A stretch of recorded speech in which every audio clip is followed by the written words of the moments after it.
Hello, everyone. I am Reverend Joan Javier-Duval, minister of the Unitarian Church of Montpelier.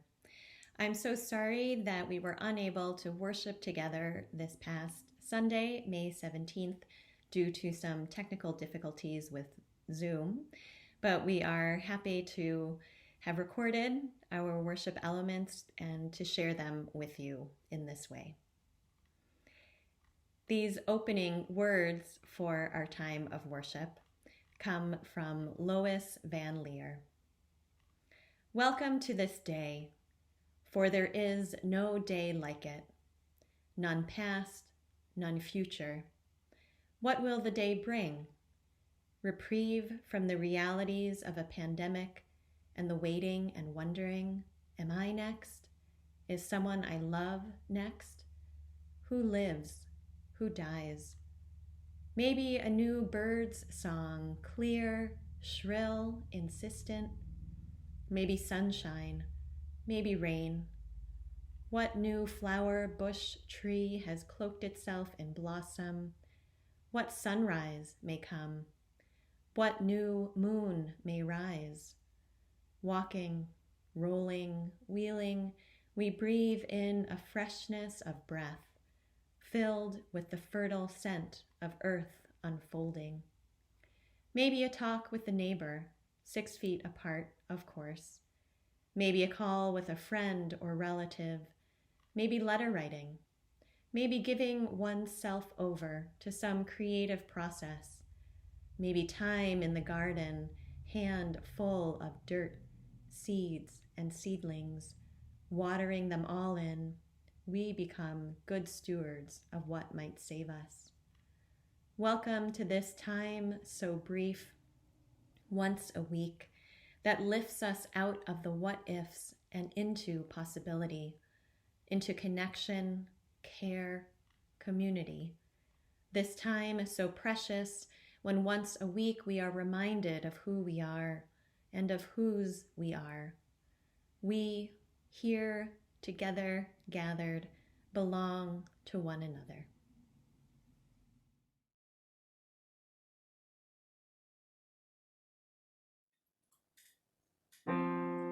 Breathe in, breathe out. Breathe in, breathe out. When I breathe in, I breathe in peace. When I breathe out, I breathe out love. When I breathe in, I breathe in peace. When I breathe out, I breathe out love. Breathe in, breathe out. Breathe in, breathe out.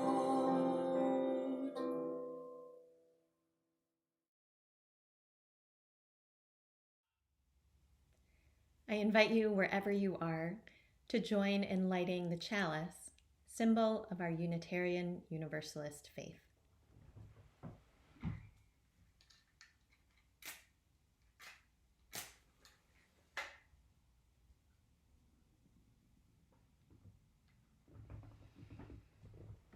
And to join with me in the unison affirmation. Love is the doctrine of this church. The quest for truth is its sacrament, and service is its prayer, to dwell together in peace, to seek knowledge in freedom, to serve human need, to the end that all souls shall grow into harmony with the divine. Thus do we covenant.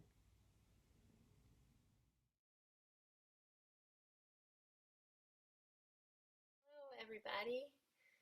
I am here with Marissa. Hi. We were sorry to miss you on Sunday morning, but this is the same Wonder Box that we were going to have on Sunday morning, and the same thing is inside it. Marissa, will you help me open the Wonder Box? Whoa. It's a toy caterpillar. Whoa, yeah, it's a wind-up toy, right? Yep. Does this one have much wind-up right now? No. No. I've been thinking about caterpillars lately, and I sort of feel like this one. Some days my wind up is sort of slowing down, and I feel like I might be at the stage of a caterpillar where I'm about to become a chrysalis. That's the time when they are in between being a caterpillar and a Butterfly. exactly. It's where a huge magical change happens, right? Yeah. But I bet they're sometimes a little scared about that change into a chrysalis. So I'm wondering if you all can help me relax about these changes that I feel like I'm going through in this strange time that we're in, and just sort of embrace the change that might be happening inside of me. And so I want you to say this phrase with me, or repeat it after me. Be the chrysalis. Be the chrysalis. Thank you. It actually really helps me, and I might need your help with that phrase as I do this time for all ages. So if you watch a caterpillar become a chrysalis, it is actually pretty intense. We gathered some last fall, and one day when everyone was away at school, I watched it turn into a chrysalis, and we've watched it together on YouTube, which you can all look up. Caterpillar becoming a chrysalis in real time. It's pretty interesting to watch. So what happens is first the caterpillar hangs upside down in what kind of shape, Marissa? It looks sort of like a J. Yeah, a J shape. The antennas start to get a little droopy, and then the skin around their head starts to split open. I have a picture, or a few pictures here that I want to show you. Here's the J shape, and then you can see their skin is starting to split open, and it looks like the caterpillar is having their skin unzipped. The caterpillar thrashes all about, shaking loose their old skin. It is sort of intense and scary. Watching it, I want to reassure the caterpillar, but I'm never sure they would understand me. So let me at least say it to you. I know that right now, some days you might feel all weird with big emotions, but you're all right. You're going through a powerful big change right now. We all are. But have faith, it will work out. There's so much beauty and love and adventure that awaits you. I mean, I could tell them about flying 3,000 miles to Mexico, but that would take away the surprise, right? Basically, I want to tell it to relax and be the chrysalis. Be the chrysalis. Here's a picture of that beautiful chrysalis. It looks so peaceful, right? But scary stuff is actually happening inside. Did you know that inside the chrysalis, that caterpillar basically digests itself? Its body becomes this ooze. Have any of you had any meltdowns lately? Maybe? I know I have one about once a day, sometimes more. Have you felt stuck and frustrated that you can't see your friends? Imagine being inside a chrysalis. Talk about stuck. They're probably filled with some questions, but at some point they have to just let go and relax so they can become a better version of themselves. What are ways we can do that? Well, just be gentle with ourselves and the other people in our world. If it seems like your parent or your partner or your kid needs some space, give them that space to be alone. I know in our family we oftentimes do quiet hour for the hour following lunch, a time to draw or read or play quietly by yourself usually. And we each come out of that mini chrysalis time feeling so much better and calmer. Do you like quiet time? Like a new person. Some of you live alone, but maybe some days you just feel like you need to crawl under your blankets and be in a little cocoon, and I encourage you to do that if you can. Whether you're 4 or 14 or 74 years old, resting when our bodies need it is really important for transformation. And sometimes sit spot can help create space, or even making a fort. Here are some pictures of forts that we've had around our house lately. Right, Marissa? Blanket fort outside. Did you make the cushion for it? Yeah. Inside was nice and dark, like it probably is inside a chrysalis. Also, this chrysalis phase is sacred time, so don't rush it. Take time to dream. What might you be turning into without even realizing it? Marissa's turning into quite the piano player. And my cousin has a 13-year-old son who is helping out so much with his younger siblings that he's turning into the best older brother ever. All of us becoming stronger and more resilient. We've shed our old skin and not yet found our new form, but we are in chrysalis time. The word chrysalis in Greek means gold. Talk about valuable and precious, right? So most people wonder, why do monarch caterpillar chrysalises have those little gold flecks on them? I think it's because Mother Nature decided to make it very clear just how special and sacred that place and space is. So let's be gentle with ourselves during this holy and sacred stage. Have faith and dream and rest. Be the chrysalis. Be the chrysalis. Thanks, Marissa. Bye. Bye.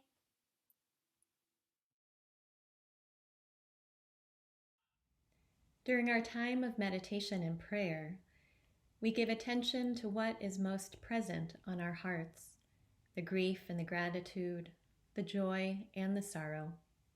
Each day, each week, brings its own occasions for lifting up or weighing down our spirits.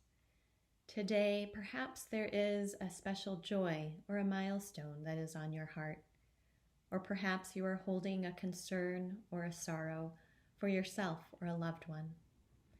I invite you to call that to mind and heart now, extending compassion to what you are holding. In this time of meditation and prayer, we also hold in our hearts those loved ones that you know who are ill or who have died from COVID-19. Today, we lift up the name of Ted Winfield, who died of COVID-19 on March 23rd. If you wish to share a joy or a concern or the name of a loved one who has been impacted by COVID-19, you can always send that to me at ucm.revjoan@gmail.com.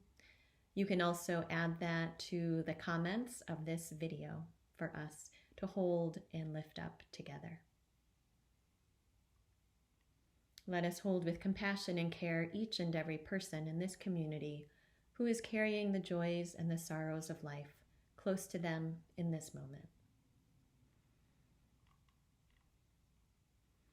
I invite you to pause now and to take in these words of meditation inspired by Lois Van Leer. You could say that life is a long stream of griefs, of letting go, transition after transition, the passages of our lives, such an uneven line of griefs, thresholds, where what was is no longer. In this time of a global pandemic, there is much to let go of, the stream of little and larger griefs and wonderings. Will I ever be touched again? Will I ever be able to hug my grandchild again? Will I be able to see my parents before they die? Will I ever be able to resume those weekly card and board games? When will I ever join my voice in chorus again? Will I ever be able to leave my room and sit at the dining room table to eat with others? These are but some of the griefs of our lives in this time.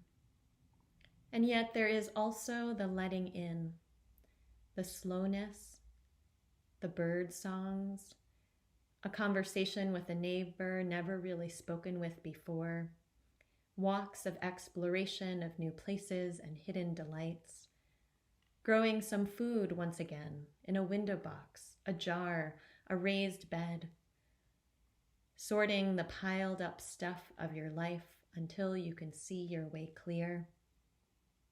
Sitting still. Reconnecting with your child or the child inside. Finding ways to serve in a time of uncertainty. These are but some of the letting ins of our lives. Some days we can be present to the letting in. Some days we feel more strongly the letting go, the grief. Neither dishonors the other. Feel it all. Speak the questions held within by fear. Risk joy. Whatever you bring is held in the wider circle of love. Whatever you bring, whoever you are in this moment, is enough. Let us now share in a time of quiet meditation together.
This reading is from the writer and human rights activist Arundhati Roy.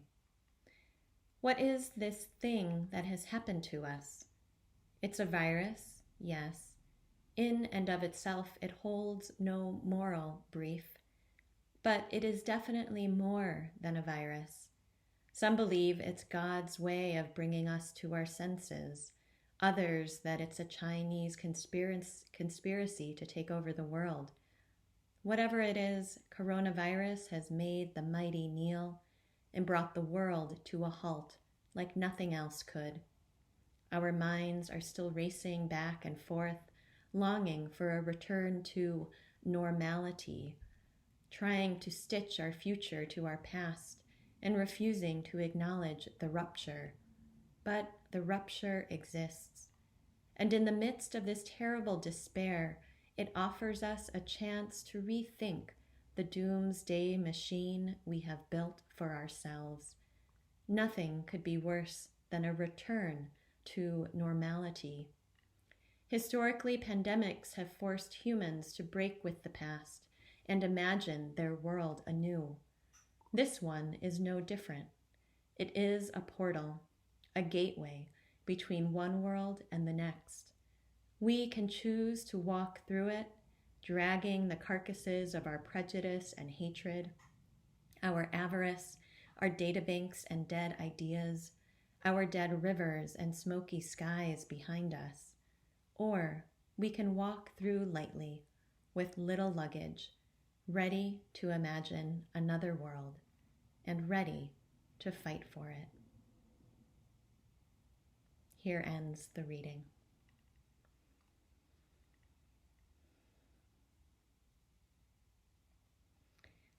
On the streets of Atlanta, Georgia, if you pay close attention, you might just notice something seemingly out of place, yet surreally whimsical. In one neighborhood, it's a tiny red door about 7 inches high on the side of a building underneath a painted rainbow. The doorway is inviting, with a tiny garden bed installed on either side.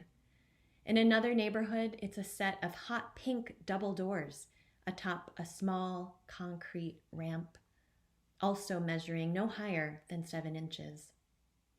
About 20 of these tiny doors are installed around the city, in a library, next to a theater, in front of a pet store, at the base of a tree in a public park. Most of the doors don't actually open, yet they draw the attention of those who pass by and invite you to imagine what could be beyond that doorway. The tiny doors were dreamed up by artist Karen Anderson Singer, who celebrates the doors as places of collective creativity and an invitation to wonder. Thresholds can be imaginative places. Often in literature, doorways and portals whisk the characters away to far-off magical lands, the back of the wardrobe that leads Lucy and her siblings to Narnia, platform 9 3/4 at King's Cross Station that whisks Harry and his classmates off by train to the Hogwarts School of Witchcraft and Wizardry. These doorways and portals mark the distinction between one world and another, the place of things as they are and things as they could be. The pandemic that we are living through creates for us a threshold, though not of our choosing, a threshold that holds more fear and anxiety than excitement and possibility, a threshold that ushers in loss after loss. It is not the kind of threshold or doorway that most any of us wanted. It is, though, a revelatory threshold if we can awaken ourselves enough to see the truth more clearly. We know that this pandemic has revealed the cracks and the fissures in our society's foundations that were already there, the gaping holes in access to food and healthcare and housing that too many people already were living in, the sinkholes of low wages and lack of sick leave that were already keeping people trapped in cycles of poverty. Before the pandemic, millions of people in the United States were living in poverty, and by some estimates, 700 people a day were already dying from conditions of poverty and inequity. Here in Vermont, our poverty rate was at about 11% of the state's population. Once again, we see rearing its ugly head the rage and violence of white supremacy that arms itself and shouts in the face of restrictions intended for public health. We see how legacies of structural racism have led to the disproportionate deaths of Black people from COVID-19, and how the economic impacts of the pandemic in the United States are more severely hurting Latinx people whose work in the informal economy has invisibly held up our economic systems, even while federal policies attempt to shut our borders. We also witness how a mentality of othering and creating factions of us versus them can be wielded to further stoke division and polarization. The pandemic is revelatory. All of this was and is part of our normal. And I can understand the longing to get back to normal life. On a personal level, the normal parts of my life pre-pandemic were pretty good. I long for the normalcy of family gatherings and gatherings with friends without needing to wear a face covering. I long for the normalcy of walking to school for drop-off and pickup, of children tumbling over one another on the playground. I long for the normalcy of a simple trip to a grocery store or coffee shop without compulsive thoughts of how clean my hands are or what I'm touching and who touched it before me. Yet I also know that there was so much that I have taken for granted as normal that just should not be. Reverend Dr. William Barber and Reverend Dr. Liz Theo-Harris continue their leadership of the Poor People's Campaign and have declared, we can't go back to normal. Normal was in fact a crisis for millions of people. If we can accept that normal isn't a place to which we can return, what do we do now? How do we live now to create something else? Arundhati Roy puts it so beautifully when she says that the pandemic is a portal.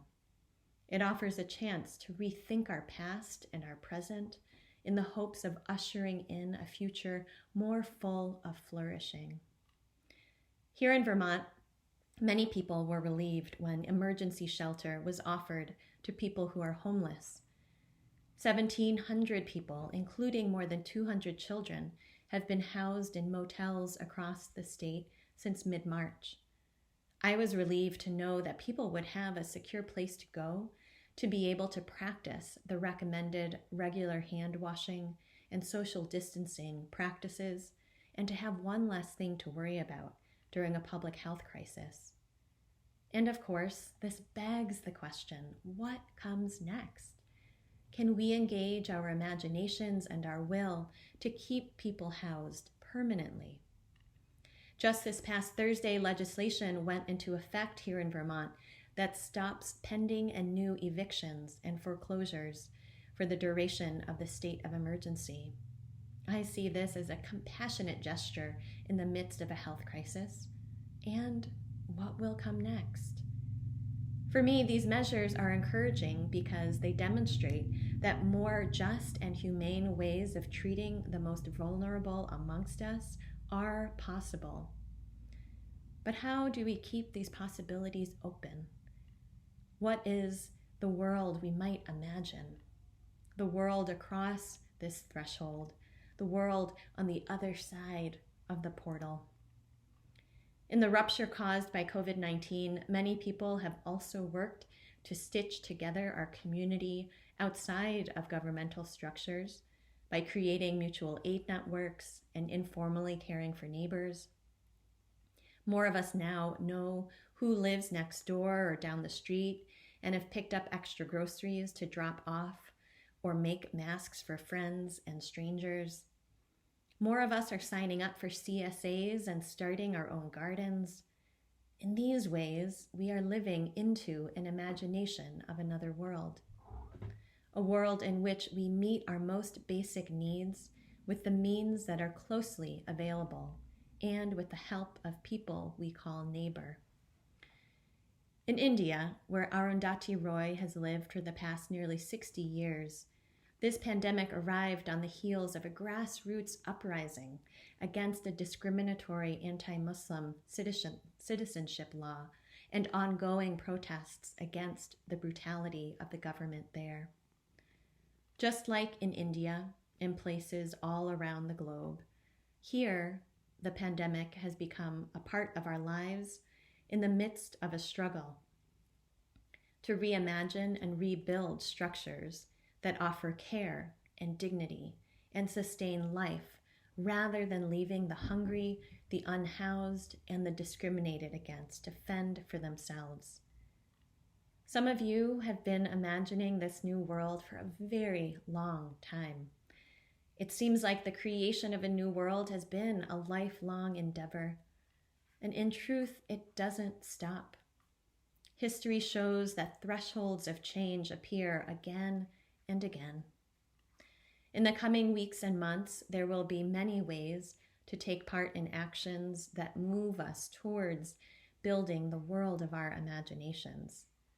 Across our Unitarian Universalist denomination, individuals and congregations are engaging with the UU the Vote campaign to bring our Unitarian Universalist values into the democratic process as we head towards local and national elections.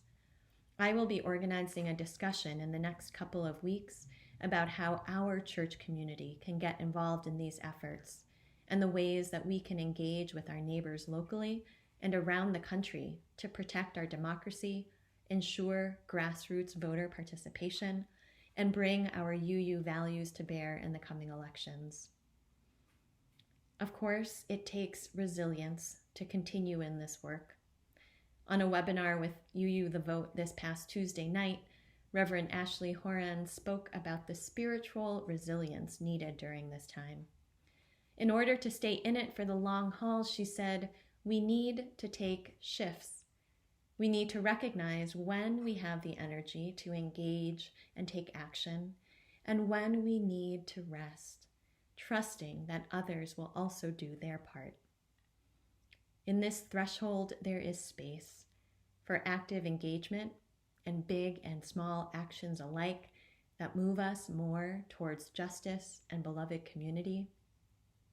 There is space for imagination and creativity. And yes, there is space for rest. If this pandemic is a portal, may it be a portal that opens to a world where love rules, where we have joined with others and a mystery beyond understanding to care for one another and the earth in ways that breathe more life into what is now ravaged with death and degradation. Let us pause in this threshold, knowing that though we cannot touch, though physical distance means our safety, we are not alone. Our unity and solidarity are more important than ever upon this threshold. So let us be joined in spirit, in conviction, and in determination, that though so much is uncertain, we can and we will still be part of building the world we dream of. So may it be.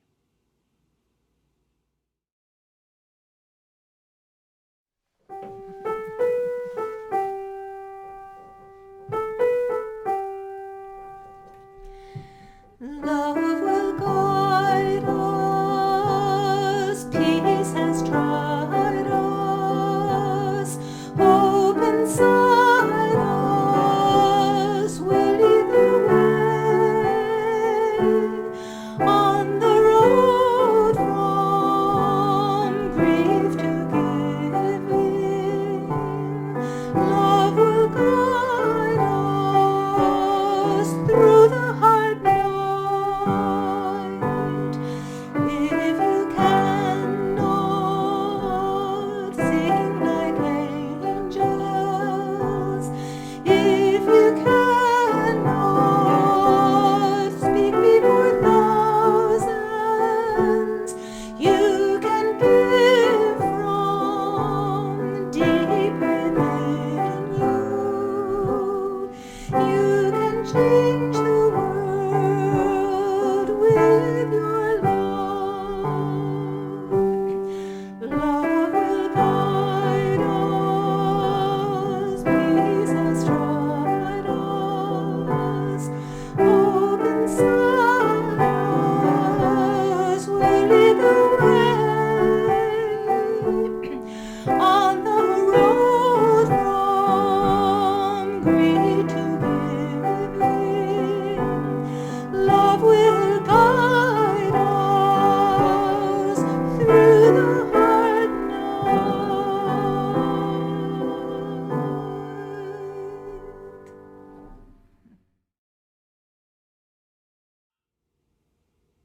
Our generosity is a form of love and gratitude. Our gifts, freely given, help us to practice Unitarian Universalism within and beyond our congregation. Thank you to each of you who has shared freely and lovingly of whatever means you have to support the mission and ministry of this congregation. We are resuming our Community Pouch program to complete our year supporting community organizations aligned with our Unitarian Universalist values.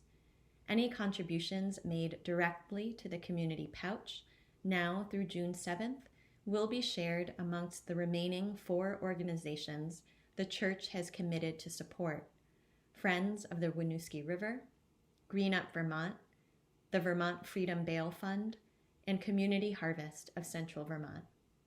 You can read more about these groups in the e-newsletter. You can donate online by going to ucmvt.org and clicking Donate to UCM. There are options to contribute to the general fund, community pouch, or both. You can also mail a check to the church, or you can use our text to give option. Simply send a text message with the word GIVE to 802-266-4848 and follow the instructions sent to you. Your contributions help our church to continue meeting our financial obligations during this time of uncertainty and challenging ministry. We are so grateful to each and every one of you for your generosity in its many forms. We now extinguish the chalice, holding on to the spark of hope ignited within each of us. And I invite you to join in saying the mission statement of the Unitarian Church of Montpelier. We welcome all as we build a loving community to nurture each person's spiritual journey, serve human need, and protect the earth, our home.